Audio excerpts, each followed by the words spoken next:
Hi, Daddy. If you like what you see, comment and subscribe. Sipping on a 40. You know it's been a minute, huh? Homie, I'm back. Yeah, I said, homie, I'm back. Mike, Mickey Mike, microphone check, 1 2 1 2. So today I thought I would touch on like parenting behind the scenes, because I think there's a misconception that goes on with like us parenting in life and like what we're doing and how we're doing it as parents. First and foremost, I don't think that non-parents understand how much work is put into parenting on the daily. Like, people just see kids and they're like, oh man, that's great. They just like kind of grow. Like, they don't need fertilizer and water and other things like, food and time spent. Hi, Daddy. And I think that it's important for me to touch on that, because a lot of people think that it's effortless, and it's not.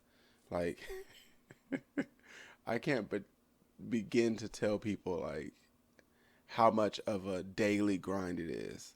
Like, there's always a continuous rush with scheduling, and like, oh, this kid wants to do this and this kid wants to do that, and don't try to like wrap sports into it, because now I have to run from this side of town to the other side of town, and I only got 15 minutes, but it's 30 minutes away, and that shit is wild. I, for one, I found this out about 4 years ago. Parenting was mad easy when my daughter didn't want to do any like extracurriculars. She just wanted to come home and play with dad, and that was great. But then all of a sudden, life hit me, and she wanted to do cheer.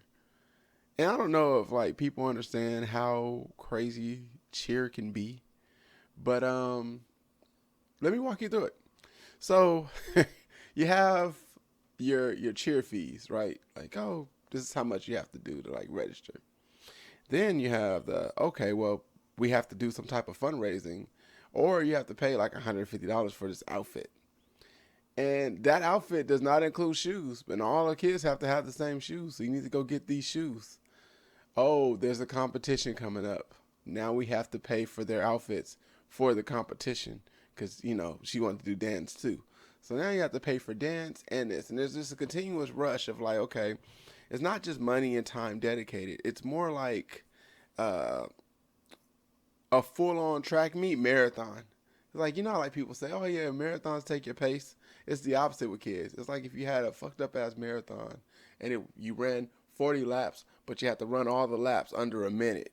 That's what's crazy. That's how parenting is. Like, there's always a different beeline or like some type of chop or cut up somewhere in that line. So that's the scheduling, parenting, continuous resting. Like, for instance, let's say you have to work. I'm finding this out now. My son gets out of school at 4 o'clock. I go into work at 8:30, which means I have to work until about 4:35, right? But because he gets out of school, I have to take a hour of sick time every single day just to get to him. That's just to get to him. Not to mention, like, if I have another job or I'm doing something else, because I have about 3 jobs, and if I'm doing another job, excuse me, and that job is running overtime, I have to then call one of my sisters or some type of backup plan to get him picked up. See, the behind the scenes parenting is crazy, it's wild, because a lot of people, they just see like the pictures we post or the video that we're showing. Like, sometimes when I'm posting a video, I'm actually at work too. It's like a real fucked up thing I have going lately, where it's just like, I'm going to be doing this, but I'm also going to be doing that as well. Hey, you ever tried to deliver a package and help your daughter with homework? It's almost impossible.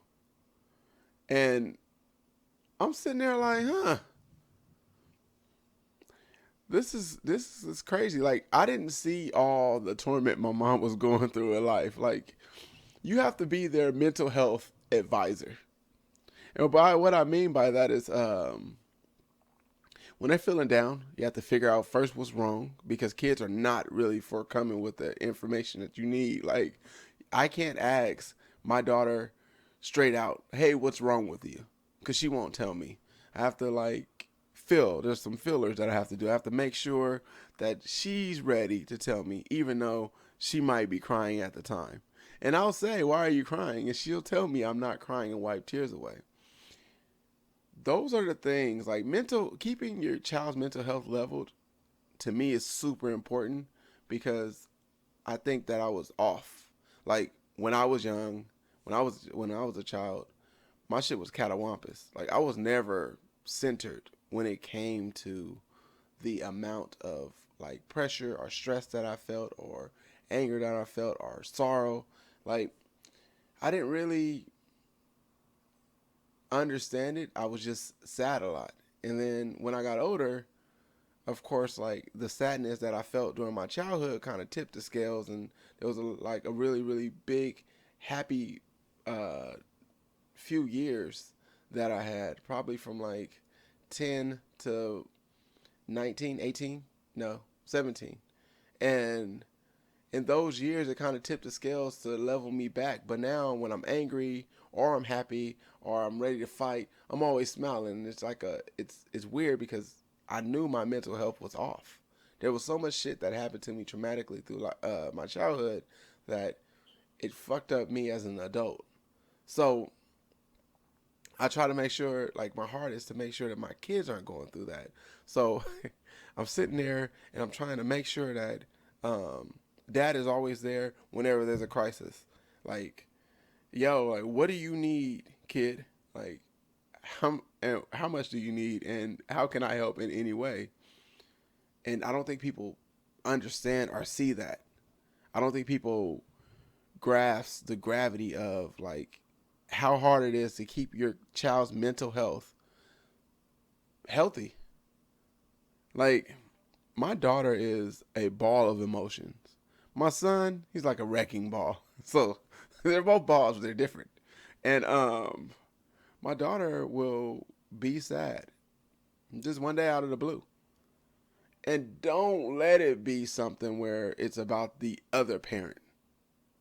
When it's about the other parent, and no matter how you're feeling about that parent at that time, you still have to protect that parent, because you don't want the eyes of the child to see the parent in a different light. So you just, all of a sudden, you're team that other person. And I feel like that's important, because I remember I said, like, maybe first few episodes, my mom never bad talked to my dad. Never. She allowed me to create an understanding for him through my own understanding, versus her telling me things and me swallowing that, regurgitating it, and making it being my reality for my dad. So my reality, later on, the way I molded my dad in that light was, it gave him a chance to actually come up to me, speak to me, talk to me, and help me understand why he was so absent. So when I have to, like, keep that parent in mind, and, like, if my son says, "Oh, I miss mommy," I have to make sure that, like, I call mom. Or if my daughter feels a certain way about her mom, I have to, like, kind of text her mom and, like, "Hey, call I." Or my daughter is really, like, both of my kids, they're really weird in this way. They will only gravitate towards the other parent when they're with that parent. So, like, my daughter won't reach out, but I have that trait too. I don't reach out to my mom often. I love you, mom. And my son doesn't want to talk to either parent. If, like, he's at his mom's house, or if he's at my house, he will not, like, speak to one of us. He'll just, like, do his own thing. And he's like, "All right, cool. Well, y'all just call him later," or whatever. So keeping the other parent in mind, like, there's so many things that goes on behind the scenes. Have you, as a parent, ever tried dating? And don't try to date someone else that has kids. I remember when my daughter was like super young, I was dating this girl, and she just couldn't get along with her for nothing. And it turns out like your kids don't like you dating anyone else outside of their parent. So like they just feel a certain way. So you have to shield them from that and then shield yourself from that. So like, hey, nah, you can like come stay when like the parent's not there or something. Or we can do things, but we might not want to do it with this kid because, you know, they don't understand and they're going to give you the business. And those are the things that we deal with as parents dating when behind the scenes. Like you can date the person and then you have to like see how your kids react to that person. Like, and you kind of just interact with that person and then side eye to see how your kids are feeling about it and then like come back to that person. That shit is stressful as hell because then like you end up either losing the person or pissing your kid off. And you never want to piss your kid off because, you know, you have to deal with them on a daily basis. Also, let's talk about food.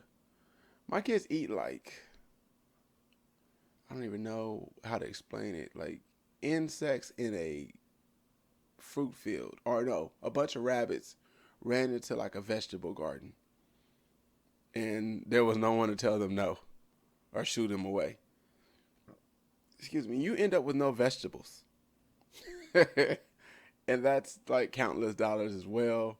Feeding them, the stress of like keeping up with like the fashion. Like, don't get me wrong, I don't really care too much about what they wear. I just don't want it to look nasty on them. And clothes are clothes at this point. So like you have to like supply those things, but you have to supply them in a way that it makes sense financially. And I don't know if you guys understand this, but like if you grew up in a household where your mom was by herself doing it all, or your dad was by himself doing it all, you have to think about it took two people to create that person, but it's one person carrying a load. So just it literally is 1 + 1 - 1. Like the amount of income that you were supposed to have is cut in half, and that person has to make do. That's from a single parent household. A dual parent household, it just usually creates a stress.